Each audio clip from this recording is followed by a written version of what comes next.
So in today's video, I'm going to be previewing Rochdale AFC versus Bradford City. Then in the second part of today's video, I'm going to be bringing you guys my Game Week 41 League 2 score predictions. If you do go on to enjoy today's video, please make sure to drop a like on there for me. If you could try and hit 70 likes on today's video, that'd be massively appreciated. Subscribe if you're new as well. We are on the road to 7,000 subscribers, so please make sure you are subscribed if you haven't already with that post notification bell on. It's free to do so and it does massively help out. Let me know your score predictions for this game down in the comment section down below. What would your starting 11 be for this one? Would you go and change? Would you maybe change the formation? Let me know that sort of stuff down below. Rochdale are bottom of the league, but they have hit a little bit of decent form recently since parting company with Jim Bentley, so it's certainly not going to be an easy game. We're unbeaten though away from home in 2023, but we need another big 3 points in this one. If we win our last 6 matches, regardless of everybody else's results, we will be promoted automatically. We'll finish third regardless, as long as we beat Northampton, Orient, Rochdale, Gillingham, Crewe. I feel like that's all the games in there. Swindon as well. We win all them games, we're going up automatically. It's in our hands because of our game in hand.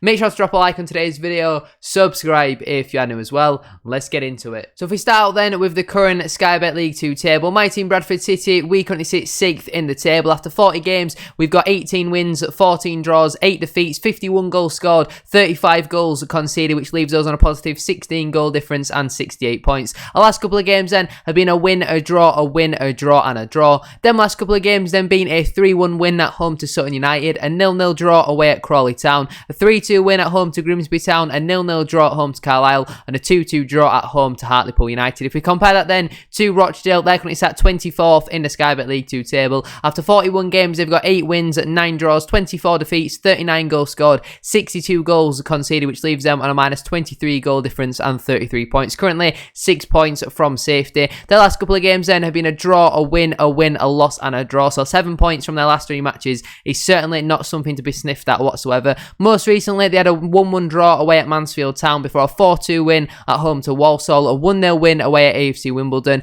a 2-0 defeat away at Crawley, and a 4-4 draw at home to Swindon Town. The last time they lost at home was on the 21st of February, where they suffered a 2-1 defeat at home to Stockport County. Now then, let's get into the team that I would go with if I was Mark Hughes. Now, I know we have had a lot of success with the Diamond away from home over the last couple of weeks and months, but in my opinion, I think we should stick with the 4-2-3-1 formation. It worked really well on Monday, and we need to be picking up another 3 points. So I want to see us go attacking, go for it against Rochdale with a 4-2-3-1. In goal for me, I would go with Harry Lewis. He has been a little bit shaky over the last 2 home games, obviously giving away 2 penalties in his last 2 home games. It's just more confusion and lack of communication really at the back. Stubbs expecting the ball to run, Lewis comes out, Angle gets there first, goes round Lewis, sticks a leg out, and obviously it's a penalty. Thankfully, he didn't score it, but Lewis needs to stop doing that really and stop giving penalties away, because it is quite frustrating. But I think as soon as they start the communication really between themselves, and obviously the pitch didn't help, Lewis will be, have absolutely no faults in his game, because in terms of everything other than that, he's absolutely perfect, and for me he has to start in goal.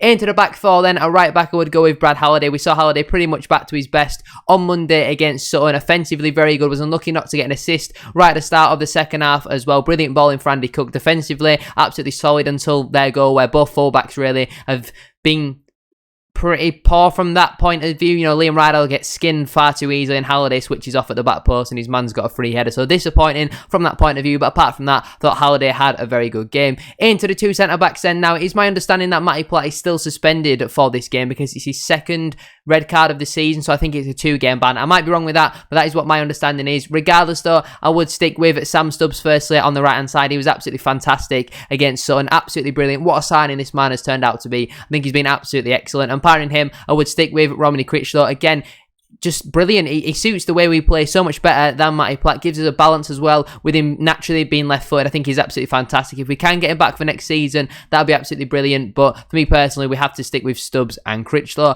A left back, I would go with Liam Rydell. I thought Rydell's one of his best performances of the season so far. Apart from that moment, like what I mentioned with Halliday, where he gets skinned far too easily for their goal, I thought he was absolutely brilliant. Defensively, absolutely sound. Dealt with Ajiboye for the majority of the game. Offensively, was putting some brilliant crosses in. I've been very critical of Rydell's crossing so far this season, but in that first 10-15 minutes he put 3 or 4 brilliant crosses into the box. Was unlucky not to really get an assist. Well, obviously he gets the assist for Chapman's goal, but like a proper assist where he's put a brilliant ball into the box. But for me personally, I think he deserves to keep his place in the side after a good performance against Sutton on Monday. Into the two central midfielders then. First, I would go with Richie Smallwood. He's getting better and better as each game goes by. Looks absolutely brilliant. Looks like the captain that we thought we'd signed in the summer. Really growing into his role as a Bradford City player. I think he looks absolutely fantastic. Had a little bit of a spat as well in the first half with Lee Angle. Maybe that got in his Angle's head for when he was taking that penalty, but brilliant from Smallwood in the last match. As soon as he can sort out his set pieces and make them absolutely spot on, I think he'll be absolutely brilliant for us, because that's the only real criticism that I now have of Smallwood, because I think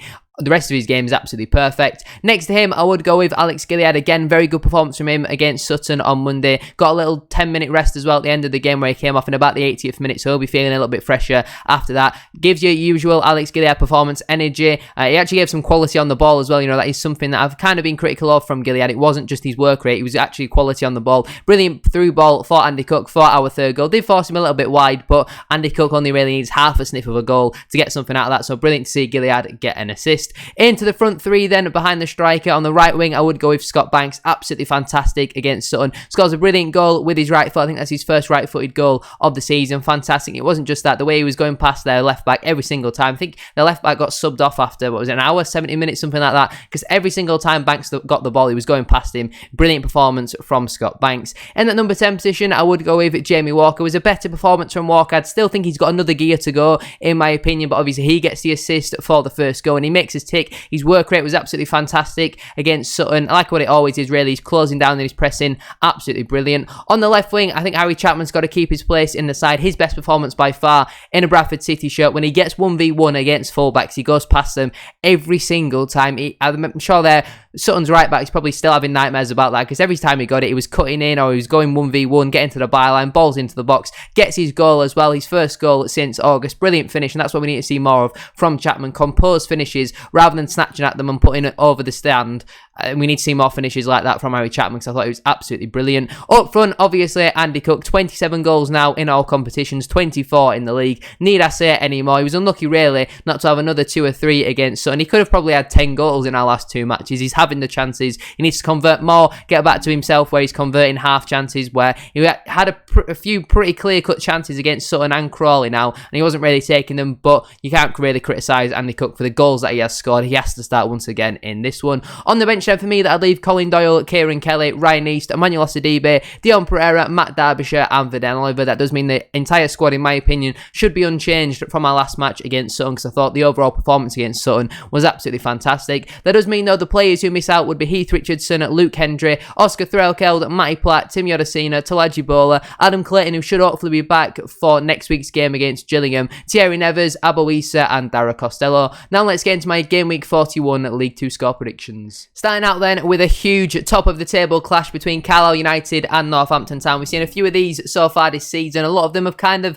not really lived up to expectations, so I think that one will end in a 0-0 draw. Crawley Town versus Tranmere Rovers, I'm going to go with a 1-1 draw. Crewe Alexandra versus Walsall FC, I'm going to go with a 1-0 home win for Crewe. Gillingham FC versus Stockport County, I'm actually going to back the Gills here for a 2-1 home win. Grimsby Town versus Mansfield Town, I think Mansfield will get back to winning ways in this one with a 2-1 away win. Harrogate Town versus Doncaster Rovers, I think Harrogate will win that one at 2-0. Newport County versus Hartlepool United, I'm going to go with a 1-1 draw. Rochdale AFC versus Bradford City, I'm going to back the Bantams for a 2-1 away win. Salford City versus Colchester United, I think finishes in a 3-0 home win for Salford. Stevenage FC versus AFC Wimbledon, I think that finishes in a 2-0 home win for Stevenage, and they get back to winning ways. Sutton United versus Leyton Orient, I think it'll be a 2-0 away win for Orient. I don't know if they can confirm automatic promotion. I'm not really too sure on this week. It might be Tuesday or maybe even the week after. You'll have to let me know down in the comment section down below. And finally, Swindon Town versus Barrow AFC. I'm going to back Barrow for a 2-0 away win. That is where I'm going to leave it though for today's video. If you have enjoyed, please make sure to drop a like on there for me. If you could generate 70 likes, as I said at the start of today's video, that'd be massively appreciated. Subscribe if you are new as well. We are now on the road to 7,000 subscribers, so please make sure you are subscribed. If you haven't already, with that post notification bell on, it's free to do so and it does massively help out. Drop a comment in as well down in the comment section down below. Let me know your score predictions and what your starting 11 would be for this match down in the comment section down below. Thank you very much for watching today's video. Don't forget as well to check out my second channel if you haven't already. The link to that is down in the description down below. We're now 300 subscribers away from 1,000, so please make sure to go over and subscribe if you haven't already. Thank you for watching though. Have a great rest of your day, and I'll see you all very soon for another video. Peace.